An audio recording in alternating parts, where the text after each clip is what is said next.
The last episode of Dexter Original Sin Season 1 did not only live up to our expectations, but it also delivered a satisfying ending and gave us hope that Dexter universe can still be as good as it was years ago. We've seen Dexter making a morally correct choice and still get the job done. He even landed a full-time position at Miami Metro. There was a big development in Harry and Brian's story. Deborah decided to join the police academy, and most importantly, this episode tied up some loose ends and ended on a great note. Hello everybody, my name is Eidolon. If you are new to the channel, welcome. Today we're gonna talk about the last episode of Dexter Original Sin. This series has completely changed my mindset, and I thought it wouldn't be half as good as it was, but now I think it could serve as an example that there could still be so many great TV shows in the future, and I'm very hyped for Dexter Resurrection. If you enjoy this kind of content, make sure to leave a like and subscribe to this channel, it really means a lot to me. Now without further ado, let's get into the episode. The episode starts with Brian, which is really interesting. It's basically about his life story. His inner voice is narrating the events from his past. First we see Brian holding his brother in the shipping container, telling him the story of three little pigs to distract him while their mother is just laying there in parts. When they got found,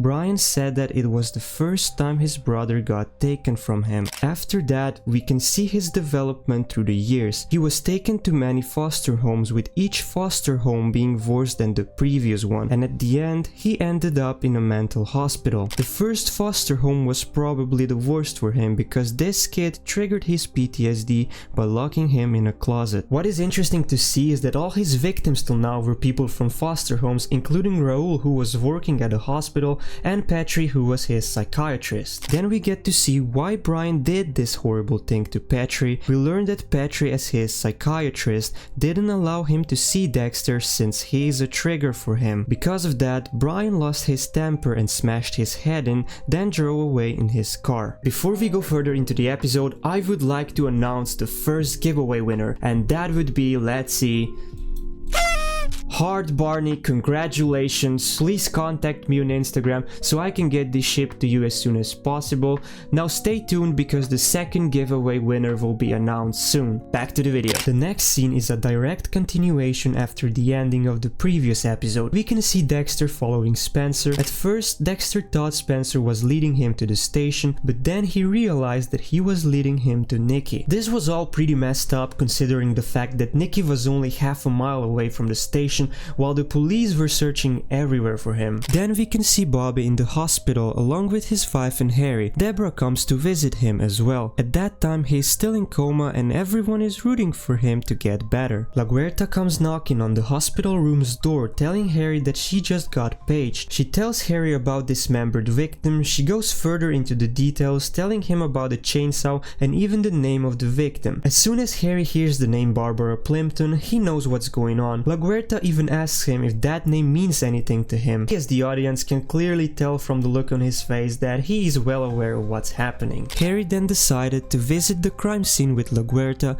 and he asked Deb to stay with Bobby so he wouldn't be alone. Dexter's hunt for Spencer continues as we see him following Spencer on the cargo ship where he tries to mess with him. Dexter is aware that he will not get to Nikki first because the ship is massive, so he decides to mess with Spencer by turning off the lights. Meanwhile, Harry and La Guerta are investigating the crime scene where Harry is acting all shady and stressed out. He remembers Brian being on the pictures from the previous crime scenes wearing this yellow hat. That gives Harry an idea to look for him, so he tells La Guerta that he's going to check the perimeter. Keep in mind that La Guerta doesn't know about Brian or how Barb could be even connected to the NHI case. We know that the NHI killer was mostly targeting loners and all of them were men. Harry then spots Brian at the rooftop and decides to go after him, which only raises the suspicion for La Guerta. When Tanya asks La Guerta how forensics should handle the body, La Guerta decides to ask Harry for his opinion, but Harry is nowhere to be seen. Then we are faced with the most important scene in this episode. I'm talking about face-off between Dexter and Spencer. We get to see a great fight scene between them. Dexter kind of struggles to fight back and so does Spencer at sometimes. We gotta remember they both gave blood not a while ago, but that's not the point. The point is this, Spencer decides to drown Nikki, so he opens the pipes and gives Dexter a choice. He can either save Nikki or chase him. It looked like Dexter actually showed a lot of emotions here. He even tried to reason with Spencer by questioning his motives and telling him that there's better ways to handle this. But it's obvious that he is negotiating with a terrorist. I mean,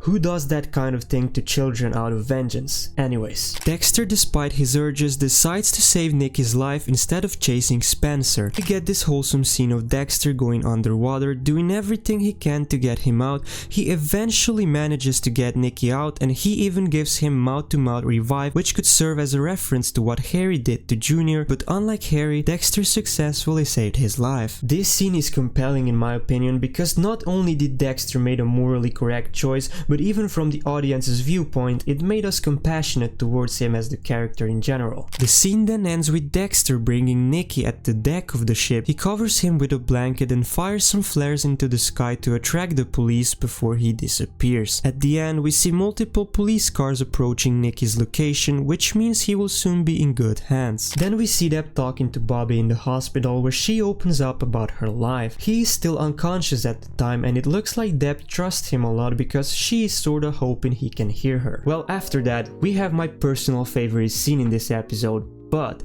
before we talk about that, it's time to announce the second giveaway winner, and that would be, let's see, Spooky Pookie, congratulations! Please contact me on Instagram as well. We have our 2 winners, thank you for participating in it, and remember, there will be more giveaways in the future, so you guys still have a chance to win something. Anyways, let's get back to the video. This is where we see Harry confront Brian, something I never expected to see. Anyways, when Harry disappeared from the crime scene, he secretly sneaked up on Brian, which led to their intense interaction. Harry was holding him at the gunpoint the entire time. Brian then tells Harry that he actually already tried to make contact with Dexter by getting rid of people from his past, hoping Dexter would show up at one of the crime scenes. Brian blamed Harry for his and Dexter's separation. He believed that Harry had manipulated his younger brother. Harry tells him that regardless of whether he agrees or not, he is the best thing for Dexter. At first, Harry wanted to put an end to all of this, but he couldn't pull the trigger on Brian and decided to take him into custody for his murders. Things became interesting when Brian told Harry that he wouldn't go to prison and that Harry would have to finish what he started 17 years ago. Of course, Harry's past gets to him and he is not able to pull the trigger. Brian sees this as an opportunity for him to escape. He knocks Harry out and leaves him on the roof. He even uses Harry's blood to write a message on the wall which says, "You're right." That probably means that Brian agrees with everything Harry has said about Dexter. The next scene shows us concerned Becca still watching the news in hopes someone would find Nikki. Her boyfriend Nelson checks on her and then decides to go back to bed when something suspicious happens. He gets thrown over the stairs and we see Spencer walking down threatening Becca. She runs and locks herself in a room hoping Aaron won't get to her. Fortunately for her, Dexter has followed him. He injected Spencer with M99 and dragged him out of the house, leaving Becca and Nelson unharmed. Meanwhile, Harry wakes up on the roof. He's been cuffed to a pipe by Brian, but he has a spare key, so he unlocks himself and then gets paged by Miami Metro to check on Bobby. When he arrives to a hospital, Deb is still there. She informs him that Bobby will be fine, and the scene then ends with a big hug between them. At the same time, Dexter took Camilla's boat out to take care of Spencer. I have no idea how he managed to ask Camilla if he can borrow her boat in the middle of the night, but that's fine. Anyways, Spencer is tied up on his boat and Dexter confronts him. We get this sort of a magical scene, at least that's how I see it. It's when Dexter shows Spencer his reflection through the knife when talking to him,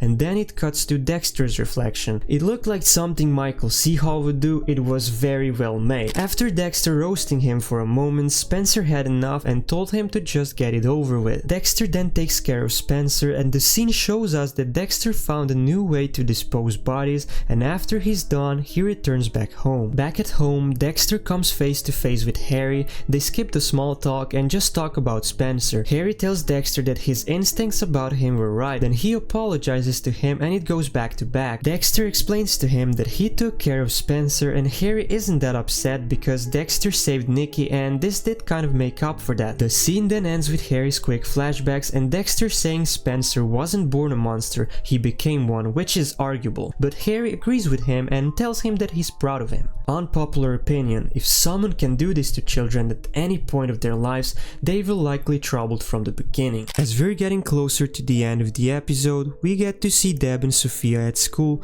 They become friends again, and that's pretty cool. At Miami Metro, the hunt is now focused on Spencer. Angel offers Harry a drink, but he politely declines. An interesting part of that is when Angel asks Harry about a serial killer hunt. He tells him that there is no serial killer, and LaGuerta hears their conversation. Meanwhile, Tanya offers Dexter a position at Miami Metro, and Dexter is thrilled to join the department. Of course, we cannot forget about Bobby. Although his character didn't get a lot of development this season, he did survive what could be a fatal wound, and the whole department cheered for him after he was dismissed from hospital. For the last scene, we are back at this infamous club or restaurant where Morgan family has a lunch. Deb reveals that she's joining the police academy, which means that if we ever get a second season, we will most likely see Deb in the academy. She then decides to dance, and before Harry and Dex both join her, they have a little talk about the code.